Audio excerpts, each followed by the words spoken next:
Boa noite a todos. É com muita alegria que nós estamos aqui no último dia do ano de 2018. É com muita alegria que estamos aqui para alimentarmos a nossa alma com as luzes do Evangelho de Jesus.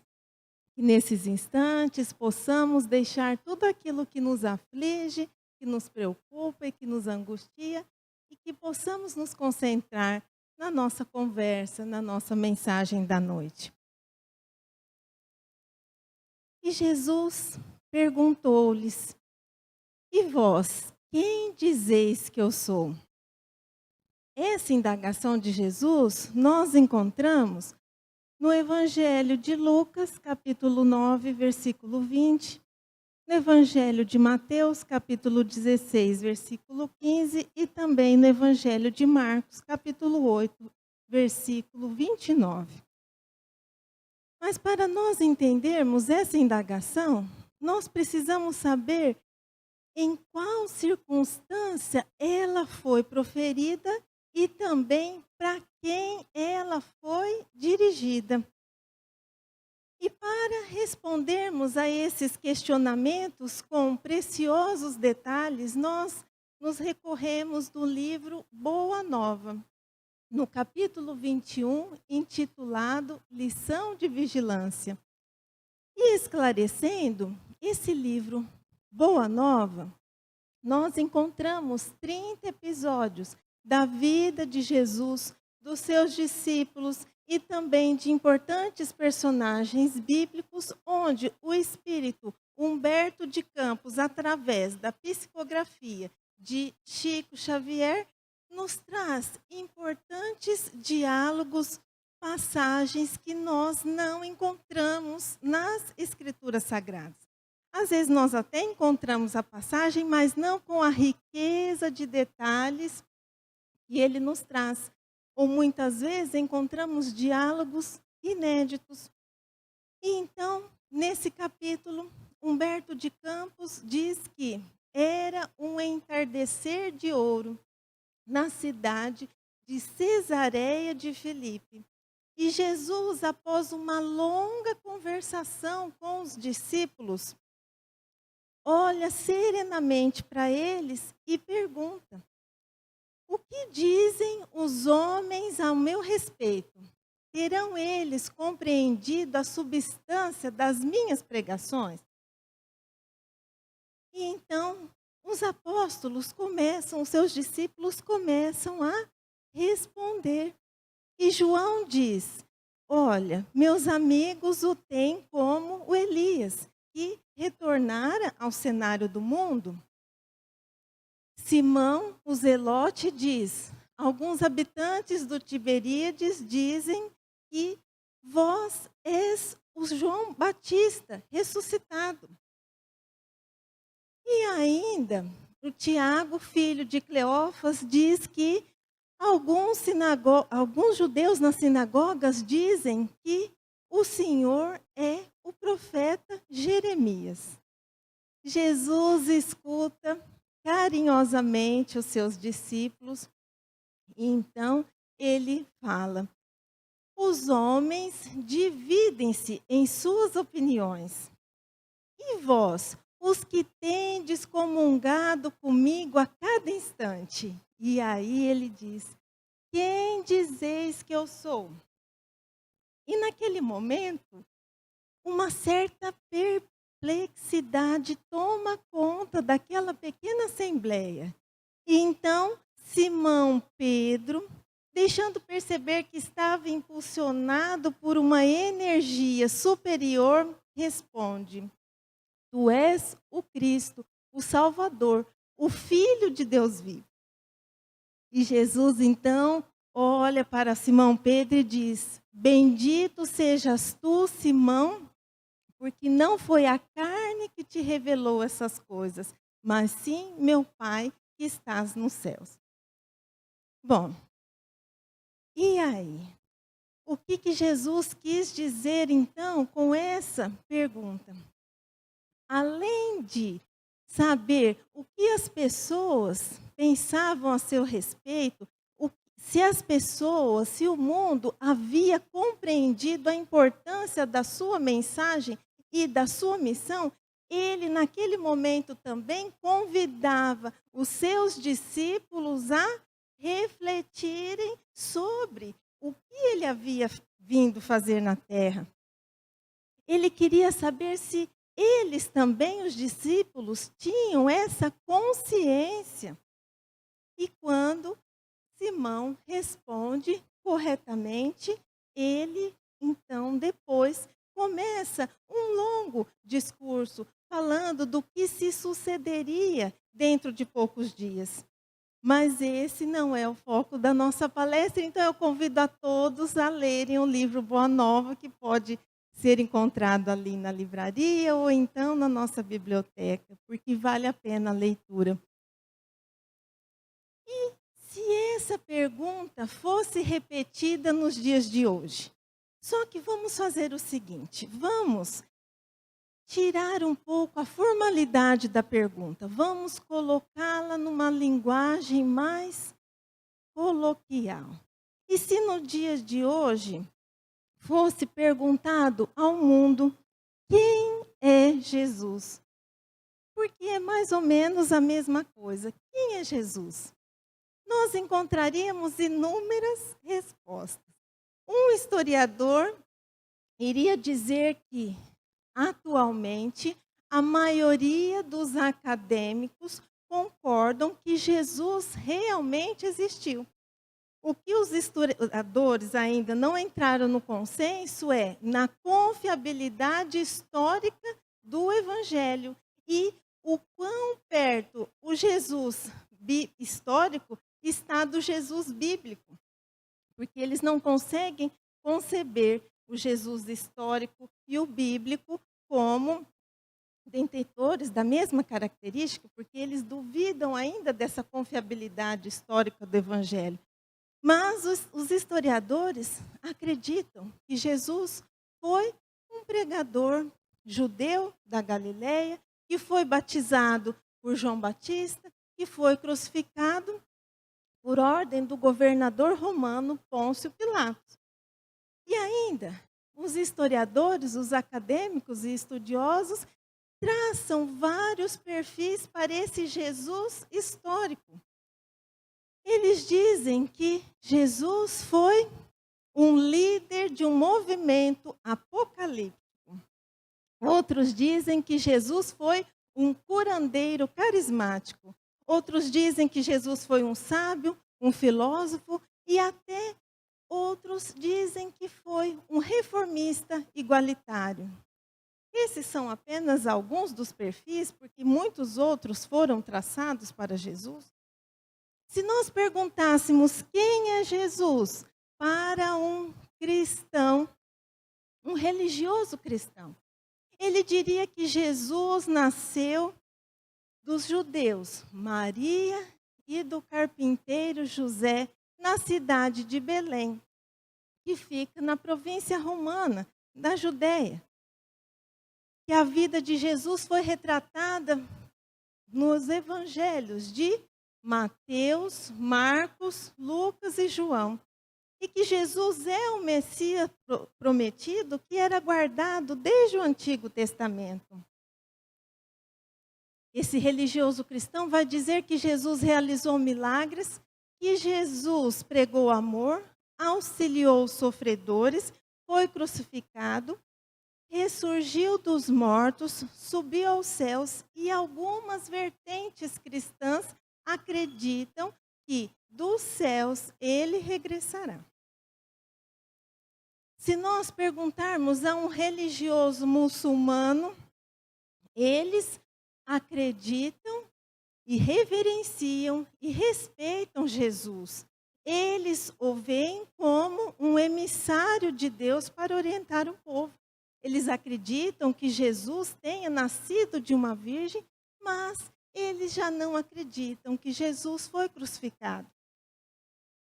Se nós perguntarmos para um religioso adepto do judaísmo, eles não vão enxergar ou acreditar Jesus como o Messias prometido, porque eles dizem que ele não corresponde às profecias messiânicas que se encontram lá no Antigo Testamento. E agora eu pergunto a vocês: os homens ainda continuam divididos em suas opiniões? Sim, né? Mais de 2000 anos se passaram e para cada um que essa pergunta for endereçada, uma resposta diferente, nós, se continuássemos com essa enquete, ouviríamos até aqui: eu não conheço muita coisa sobre ele e foi a pessoa mais importante da Terra, dividindo a contagem do tempo em antes de Cristo e depois de Cristo.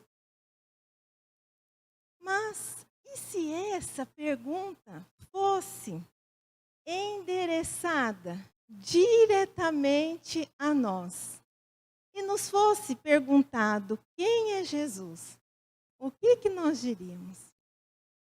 Bom, na condição de espíritas, nós poderíamos dizer que Jesus é o governador espiritual da terra, espírito puro, que desceu das orbes celestiais, auxiliados por inúmeros trabalhadores para encarnar sobre a terra e pregar o amor, mostrar o caminho, lançar as bases do reino de Deus, que ele mesmo diz que é obra divina no coração dos homens.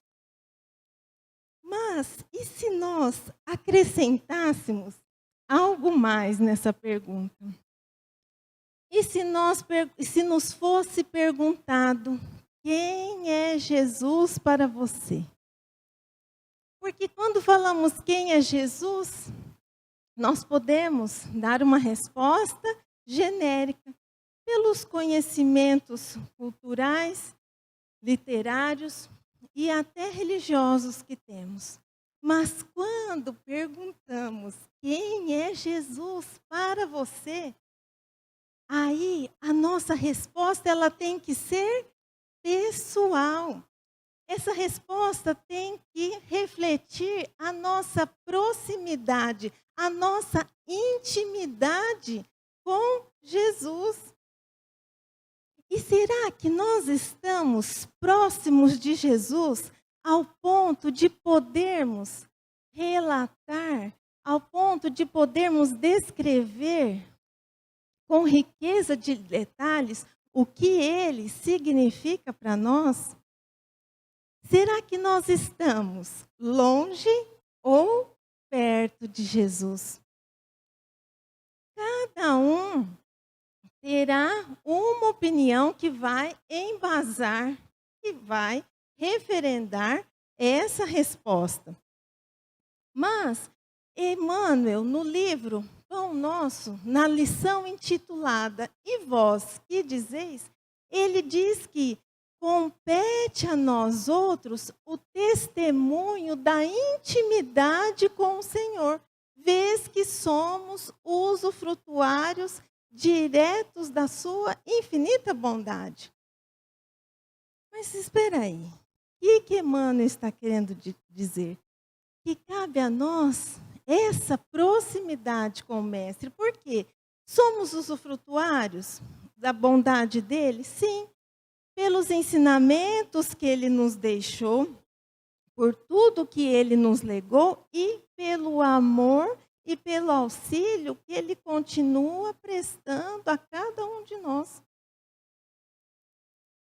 Mas o que vai diferenciar, o que vai enriquecer, o que vai embasar a nossa resposta, vai depender da proximidade que estamos do Mestre. Então, esse fator aqui, distância, ele vai determinar qual o tipo de resposta, qual a ligação que temos com Jesus. Só que quando nós falamos distância, nós não estamos falando da distância física, daquela que pode ser medida em quilômetros. Nós estamos falando da distância dos sentimentos, pensamentos que se transformam em atitudes. Esses que nós nutrimos. Porque quanto mais os nossos sentimentos e pensamentos forem em desacordo com tudo aquilo que Jesus pregou, ensinou e vivenciou, mais distantes nós estaremos do Cristo. Assim, esse fator distância, e aqui já esclarecido que não é essa distância física, mas é a distância em que nós, enquanto seres detentores de da centelha divina, que estamos rumo à nossa elaboração, ao nosso aperfeiçoamento moral e espiritual, estamos. Então, aqui, distância, o fator distância, ele vai influenciar na nossa visão a respeito de Jesus. Como assim? Vamos imaginar o seguinte, que um de vocês peça para mim, fala, Michele, descreva essa jarra que está à mesa. E aí, então, eu começo. É uma jarra de vidro, ela tem alguns detalhes, tem água até a metade, coberta com uma toalhinha de tule, com pedarias na ponta. Aí, alguém de vocês pega essa jarra e coloque ela lá numa das últimas fileiras do salão. E fale, Michele, descreva essa jarra para mim. Eu vou conseguir descrever muita coisa? Muito pouco. Primeiro porque eu tenho miopia, né? Então aí já vai ficar difícil. Mas o que vai dificultar essa minha descrição? A distância. Por quê? Distante, eu não vou conseguir precisar os detalhes. Eu vou falar alguma coisa muito genérica.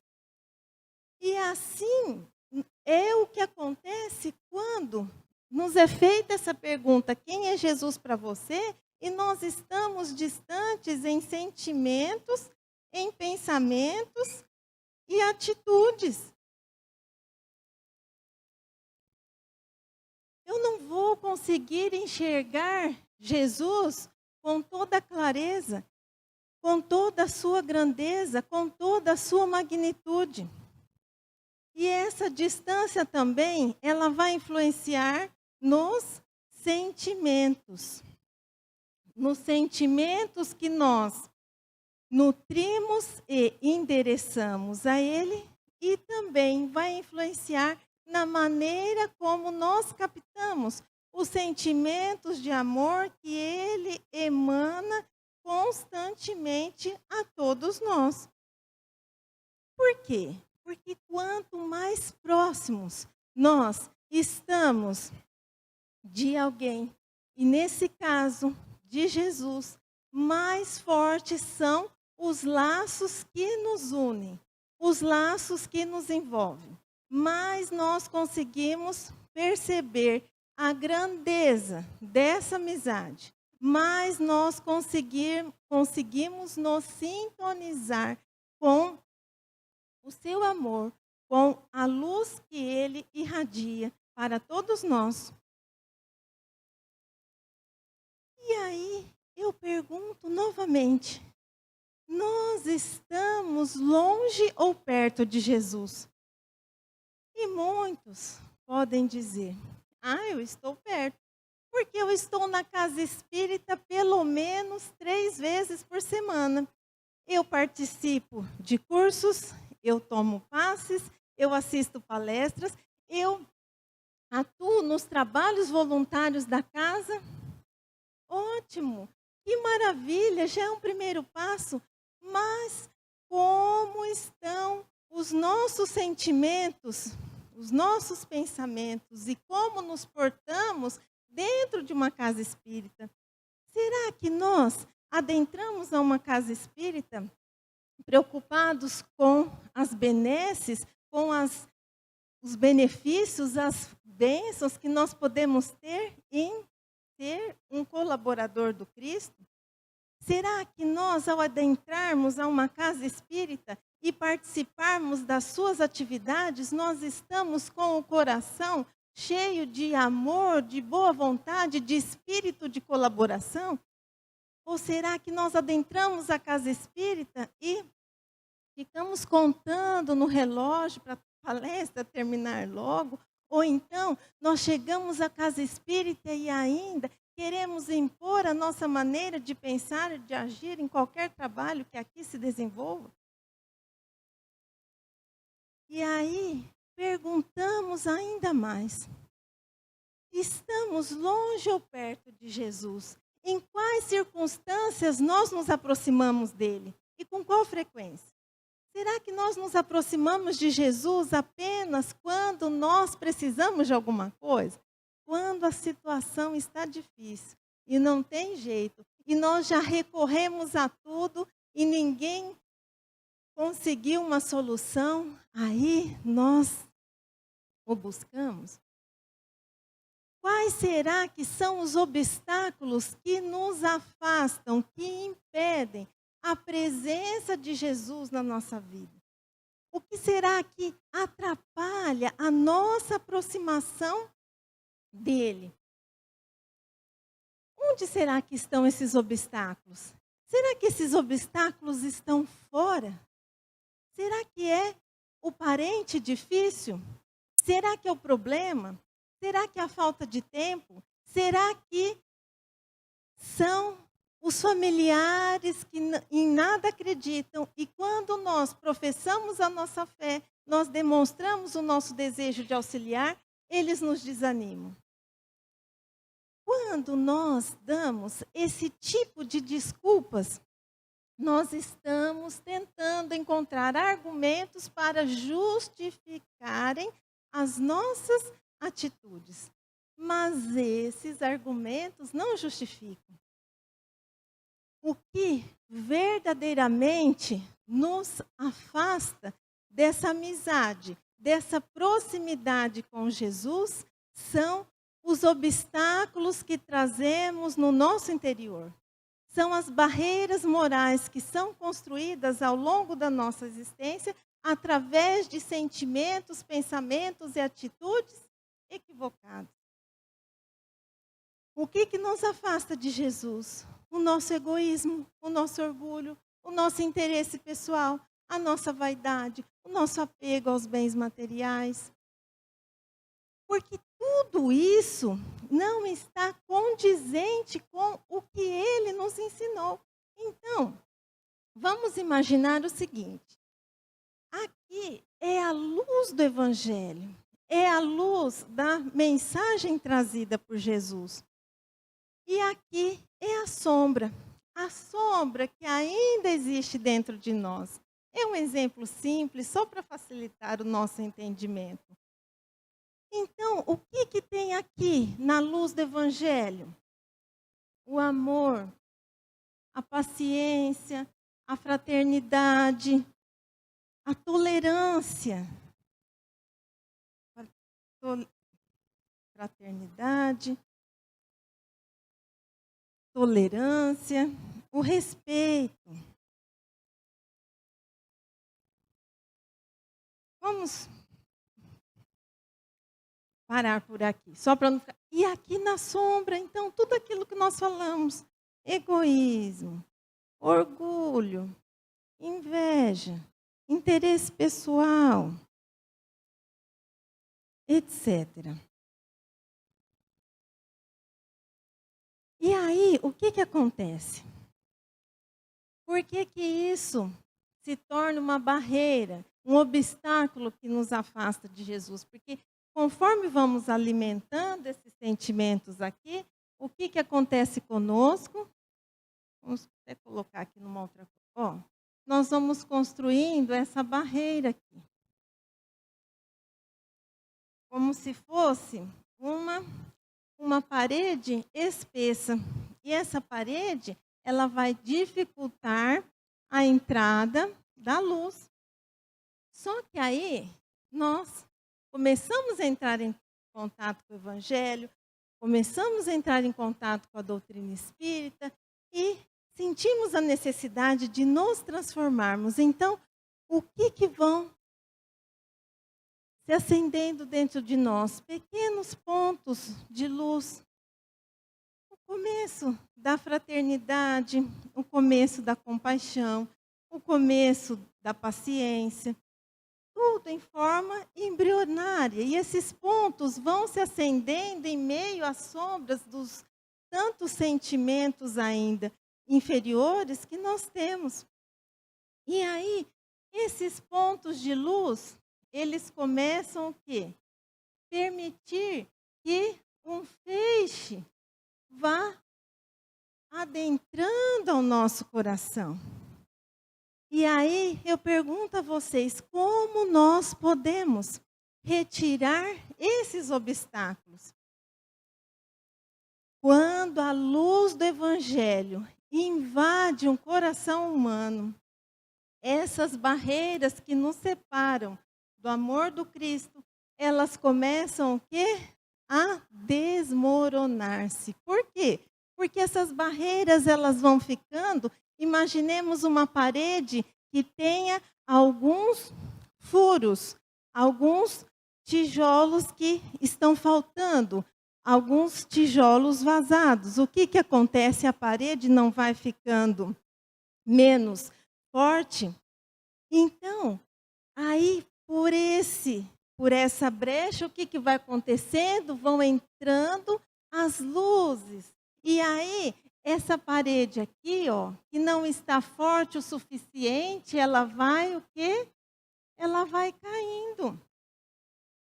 Porque a luz que emana da boa nova, que é a boa mensagem, que é esse evangelho consolador que Jesus vem nos trazer, ela é libertadora. A mensagem do evangelho, ela proporciona o autoencontro, o autoburilamento, a superação de si mesmo, a plena vitória sobre si mesmo. Ela proporciona o equilíbrio do nosso eu, que na maioria das vezes está em desequilíbrio. Quando a luz do Evangelho entra verdadeiramente no coração humano, nós começamos a sentir Jesus. E sentir Jesus é o que faz toda a diferença na nossa vida. E quando nós começamos a sentir Jesus, nós começamos a vivenciar Jesus em todas as nossas atitudes. Quando nós entramos em contato verdadeiramente com o amor que Jesus emana a todos nós, nós somos arrebatados. Por que nós somos arrebatados? Porque Jesus, ele alcança as nossas estruturas mais íntimas. Ele acalma, consola, traz forças, traz esperança, renova o nosso ser. E é isso que acontecia quando ele estava aqui na terra. Por quê? Quando ele estava aqui na terra, hoje ele ainda tem essa capacidade, só que em outra esfera, né? Mas por isso que estamos falando no passado. Quando ele estava em sua passagem aqui na terra, ele tinha o quê? Uma capacidade ímpar de penetrar no insondável do coração e da mente humanas. Ele conhecia cada pessoa. E assim, o que ele fazia? Ele fornecia o combustível do amor, que impulsionava as pessoas a se transformarem.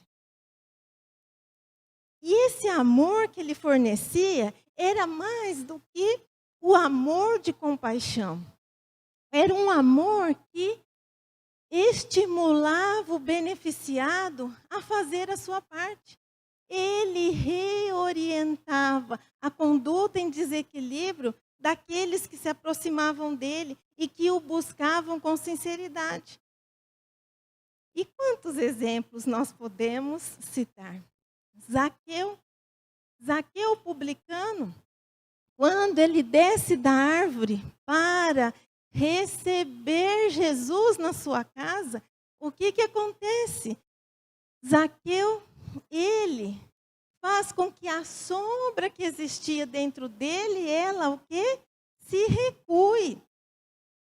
E aí, naquele momento, Zaqueu inunda-se de uma conscientização dos seus deveres enquanto pessoa, enquanto ser da criação divina. Ele se conscientiza dos seus deveres em relação a si mesmo, em relação ao próximo, em relação à vida. Quem mais que nós podemos citar? Maria de Magdala. Quando ela ouve Jesus, a sua mensagem mexe com as suas estruturas. Ela já não encontrava, depois daquela mensagem que ela ouve de Jesus, ela não encontrava mais nos prazeres, naquela música contagiante, a alegria e a satisfação de viver. Então ela vai ao encontro de Jesus e ela diz a ele que ela tinha a fome do amor. E Jesus, o que ele faz naquele momento? Ele oferece o combustível para aquele coração feminino se reorientar. Porque o que ela queria era amar e ser amada. Então ele vai reorientar, esclarecendo que não é nesses prazeres do mundo, não é nesse amor com exigências que ela encontraria aquilo. Ele aconselha Maria a sacrificar-se e amar sempre. Ele diz que a jornada é difícil, que o caminho é longo, que a porta é estreita, mas que a fé move os obstáculos e que era preciso apenas ela crer. E assim, Jesus convida a todos nós, a todo instante, a vencermos esses obstáculos que nos separam dessa amizade. Quantas vezes nós reclamamos e falamos que não temos verdadeiros amigos, e como é difícil uma amizade sincera aqui na terra. E nós esquecemos desse amigo maior. Esse amigo maior que está de braços abertos para nos ajudar. Que tem tudo para nos oferecer. Tudo, não materialmente falando. Tudo o que for para o nosso progresso e engrandecimento moral e espiritual. Porque Jesus nos convida a uma mudança da nossa postura mental e da nossa postura moral. E assim, para nós nos aproximarmos de Jesus, nós precisamos saber quem é Jesus. Será que nós sabemos quem ele foi, o que ele pregou e o que ele fez? Joana de Ângeles, no livro Jesus e o Evangelho, à luz da psicologia profunda, ao longo dos capítulos, tem a capacidade de materializar Jesus para nós, quando ela descreve a sua maneira de ser, as suas características e o seu modo de agir na sua passagem sobre a terra. E Joana de Ângeles, então, vai nos dizer que Jesus é o exemplo máximo do altruísmo. Que a sua conduta foi irrepreensível e que a alegria de servir ao Pai através dos seus irmãos demonstrou o verdadeiro sentido do altruísmo. Que Jesus era portador de uma maneira diferenciada de agir, profundo, genuíno, não se submetendo a exigências ou imposições que lhe maculasse a conduta. Nele, tudo é exemplo de sabedoria e bondade. As suas páginas foram assinaladas as páginas da sua vida foram assinaladas por vigorosos exemplos de compreensão e brandura. Ele exercia autoridade, carinho e harmonia, mesmo nas situações mais chocantes, sem perder o equilíbrio e a afetividade. E aqui vamos fazer uma pausa. Jesus vem nos convidar a segui-lo. Ele vem nos convidar a imitá-lo, a seguir os seus passos. E nessa descrição de Joana de Ângeles, onde ele jamais perdia o equilíbrio e a afetividade, uma pausa. Como nós perdemos o equilíbrio com facilidade. Às vezes, nem com situações tão graves. Às vezes, é aquela toalha que está no chão. Aquela coisa que está fora do lugar. Aquela pintura da casa que não ficou do jeito que nós queríamos. Agora que nós estamos às vésperas de um ano novo que aponta, vamos refletir sobre isso também. E Jesus, então, quando austero, ensinava o quê? Ensinava amorosamente, mas com energia. Quando meigo, ele orientava com ternura e segurança. Diante da hipocrisia, ele tomava a atitude do enfrentamento. Sem descer à condição infeliz do seu antagonista, mas ele o repreendia, ele o desmascarava, tudo com o objetivo de educá-lo. Geralmente eram os fariseus que ficavam testando, porque os fariseus desconfiavam muito de Jesus, né? Sempre aproximavam com aquele olhar de desconfiança. E aqui outra pausa. Quantas vezes nós repreendemos, mas com o objetivo de educar? Algumas vezes sim. Mas quantas vezes nós repreendemos com o objetivo de humilhar? Com o objetivo de mostrar que temos poder, que somos superiores. Supostamente superiores, porque nós sabemos que ninguém é melhor do que ninguém, pode ser que estamos num cargo, numa posição, que assim o exige, mas ninguém é melhor do que ninguém. Então, quantas vezes nós utilizamos mal essa nossa capacidade de nos posicionarmos? E Jesus era decidido, espontâneo. Ele não desperdiçava nenhuma oportunidade para demonstrar o verdadeiro e o real e o importante significado da existência terrena. Na sua seriedade pairavam a jovialidade e a doçura, acalmando paixões e orientando vidas. Jesus enxergava em todas as criaturas a semelhança de Deus. E por isso ele acreditava que todas elas eram credoras de compreensão e de amor em todas as circunstâncias da vida.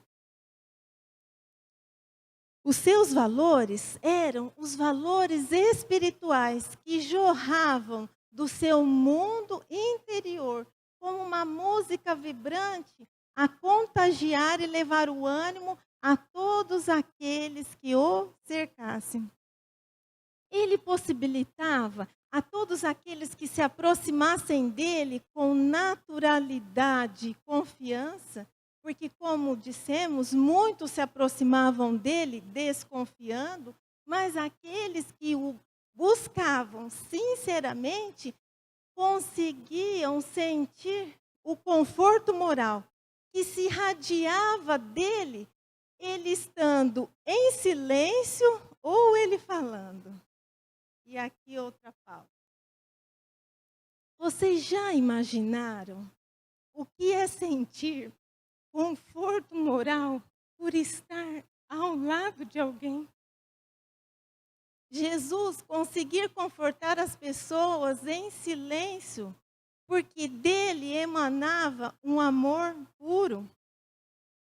E o que as pessoas sentem quando estão ao nosso lado? Será que nós consolamos? Será que nós levamos alegria? Será que nós levamos o ânimo? Ou será que as pessoas, ao nos avistarem, elas procuram se esquivar? Meu Deus, eu não quero encontrar com essa pessoa de jeito nenhum, porque toda vez que eu encontro com essa pessoa, eu me sinto tão mal. Jesus inaugurou um novo modelo de vida, uma nova psicologia do comportamento, uma nova maneira de compreender a vida. A sua psicologia é e continua sendo diferente dessa psicologia que nós conhecemos, dessa psicologia de hoje, da psicologia de ontem. Porque ele compreendia as dores humanas, procurava auxiliá-las, procurava diminuí-las sem atormentar-se. Em Jesus não havia tragicidade. O que é isso? Não havia dramaticidade. Ele aproveitava até aquela situação desfavorável como um instrumento, uma oportunidade do processo de crescimento para Deus. Uma pausa. E nós?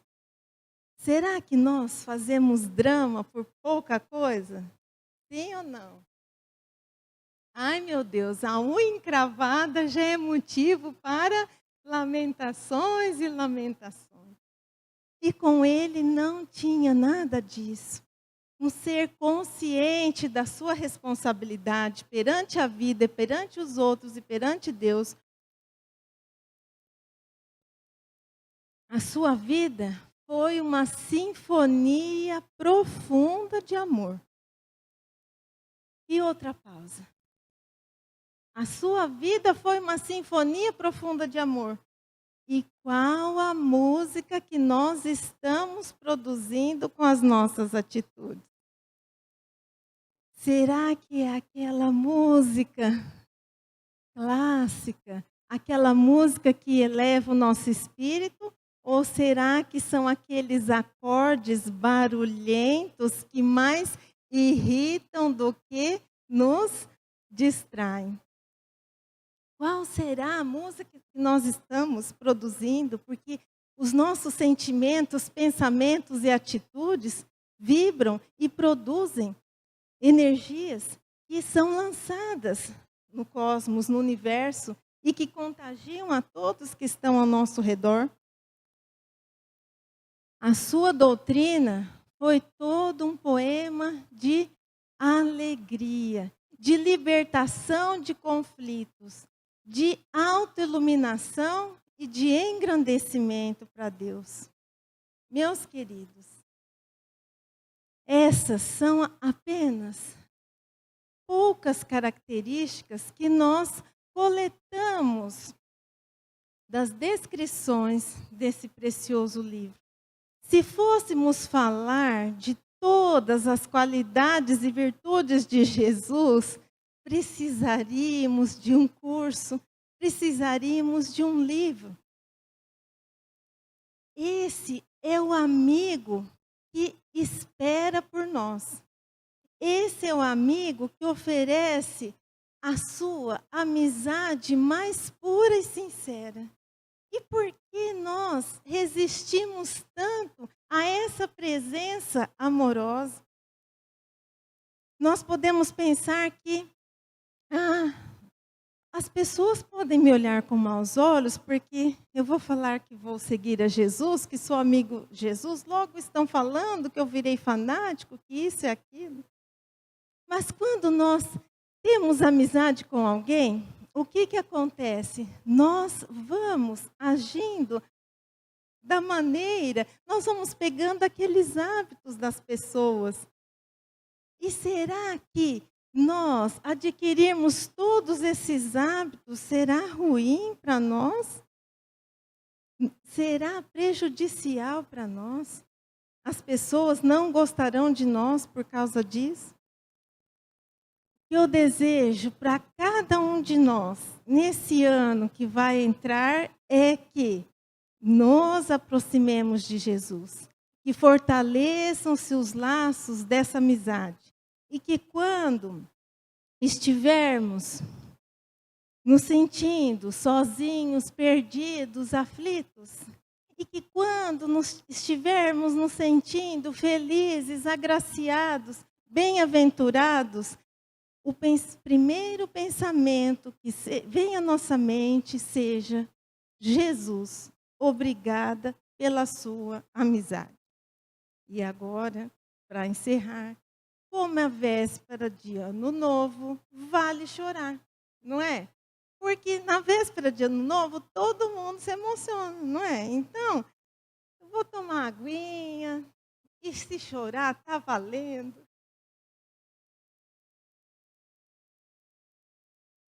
Não vou falar quem é, mas tem pessoas fazendo assim para mim, ó. Mas vocês vão me defender, tá bom?